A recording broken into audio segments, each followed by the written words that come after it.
Thank you very much. Thank you very much for having me here from Amsterdam, exactly at the 3 days that your president, Mr. Obama, visits my country. This morning I read that he brought 2 jumbo jets, 6 helicopters, 3 cars, and 200 people, and among them 6 cooks. The last I can understand because we Dutch are lousy cooks, but we have some great scientists, and that's what I want to talk with you today about predicting effectiveness by using MRI. I'm not going to talk with you about our subconscious, our emotions driving our decisions. I want to talk with you about the measurement of it. And we are doing that with MRI, fMRI to be precise, for 3 reasons. One, it's the only methodology where you actually can look inside the living brain. It's a methodology which has proven, peer-reviewed, scientific proof of its predictive capabilities. And last, it's on the early stage of its development, of its life cycle, so there's a lot to learn together with our partners and with our clients. You might have seen today or earlier some studies, marketing studies done with MRI, and then they show you spots, brain areas. The amygdala is involved, so must be fear. The insula is involved, must be pain. The nucleus accumbens is on, so definitely there is a reward, but we are not doing that. That's something from where the scientist left that path and went to another direction, which is called multifocal pattern analysis. That's what we are doing, state of the art, and we're using it on a daily basis. We look at neural networks, whole brain networks, and if you know where a network stands for, like trust or value or desire, you actually know where somebody thinks of. I'll give you an example. Recently, American neuroscience found the neural network of Jennifer Aniston. And obviously, each network is the same in everybody's head, otherwise we had different ideas of Jennifer Aniston or trust or value. It's our professor, my partner, Professor Dr. Victor Lamme, world-renowned neuroscientist who actually made neurofocal pattern analysis scalable. And with scalability comes affordability. And I'll show you later how I do that, but what we actually did together is finding emotions who are scientifically related to sales. We have 4 positive emotions: desire, lust, and expectation. The network of expectation is quite interesting because it seems that only human species have that. Marketeers knows it also. It's called what's in it for me. So it's an expectation network, important in judging whether something has a value. We also look at negative emotions like danger, disgust, and fear and anger. And naive as I was the last 30 years being in advertising, I thought you like something or you don't like something, you want something or you don't want something.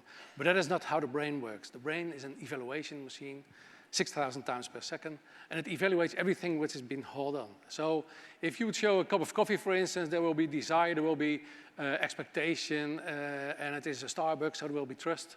But also you burned your mouth once, you spoiled coffee over your suit or dress.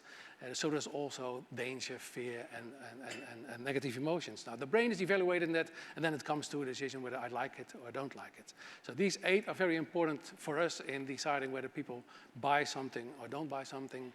And then we look at when brains is involved, then emotions like value, involvement, and familiarity is on. And last but not least, you want to stand out. You want to stand out on a TV break. You want to stand out on the shelf. You want to stand out in a group. So we also look at attention and novelty. Novelty is a surprise.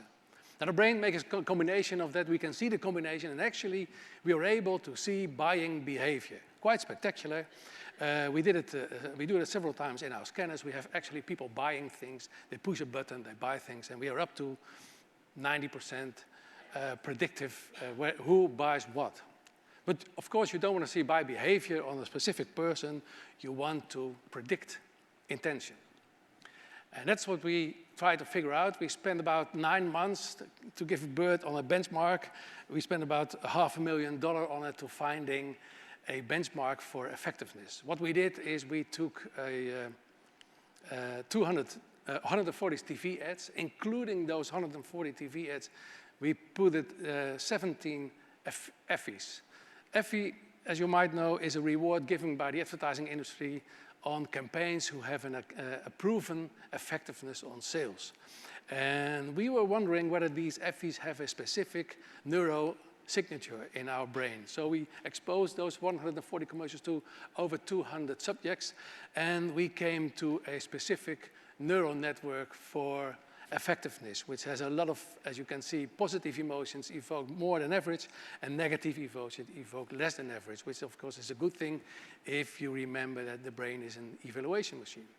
So all of a sudden then, we had a benchmark for effectiveness. And with a stunning certainty of 0.88 and a significancy of 0.00. This is quite a nice score for a benchmark in our brain. Now you want to know whether that works, so I brought one simple case we did for a client, the Hypotheker. It's a Dutch mortgage bank, and they are runner-up for the last 25 years. In 25 years of their existence, they will never be able to beat their primary competitors, the Rabobank and the Bank of ABN AMRO. And they asked us, could neuroscience give them some insights? So what we did is we looked at their different propositions for a new campaign. We picked 12 propositions of them, actually simply accepts a picture with some words, not too creative, not too difficult. And if you remember that the brain is an evaluation machine, you hold up one proposition or one accept, and the brain is value it and even puts a tag on it. And that's what we looked at, and we found over, we call it a brain quotient.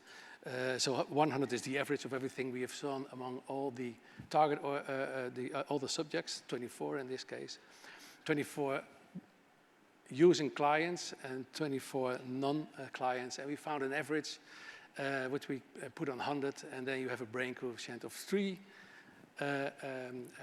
outperforming propositions. There's one very low proposition here that is bashing the competitor, so never do that.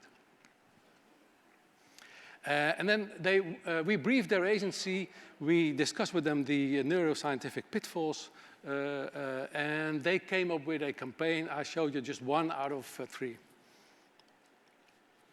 In 25 jaar hielp de hypotheker 1 miljoen mensen met de grootste en leukste aankoop in hun leven. Hun huis. Dit is het verhaal van Marleen en Marco. Leuk huis, leuke buurt. Eigenlijk nooit meer weg hier. Een heerlijk plekje. Toen was toch de vraag of onze hypotheek nog wel de juiste was. Toen heeft de hypotheker ons geadviseerd. We hebben nu een betere hypotheek afgesloten. Nog voordeliger ook. Super. Ook voor jou zoeken we de optimale hypotheek met de scherpste prijs. Onafhankelijk, transparant en we regelen alles. Dit is mijn verhaal.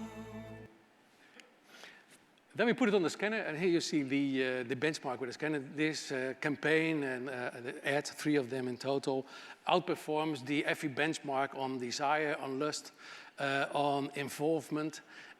There's not so high attention. It's a little bit of boring commercial, and the truth is a little bit low. Well, we found out the last 1,000 commercials we have scanned over the last 2.5 years that when a brand changes from strategy, when a brand changes from even a campaign, then the trust goes down. So apparently there is not only wear out, there's also wear in.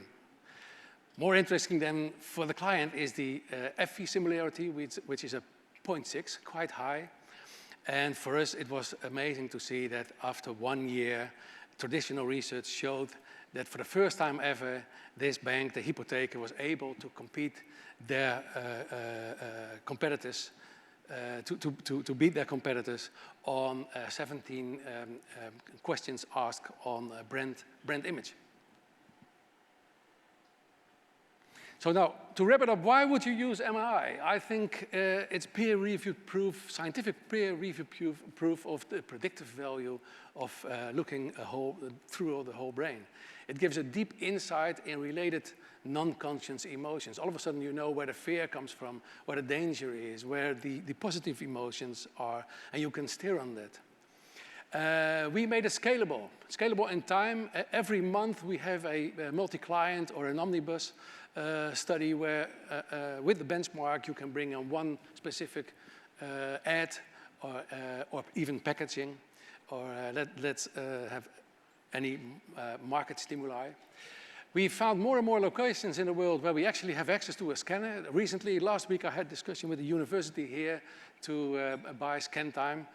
And last but not least, we also had the analysis of it automated for the bigger part. And with scalable come affordable, I always heard people saying MRI is amazing, fantastic, but so expensive. It is actually not. In a multi-client situation, an omnibus, we are able to do one study for you around the $10,000.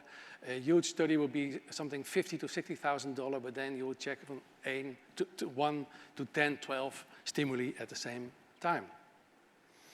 So that's what I wanted to share with you. Thank you for your time and your attention. And I brought this red jacket, so if you have more questions, you know to find me. Thank you very much.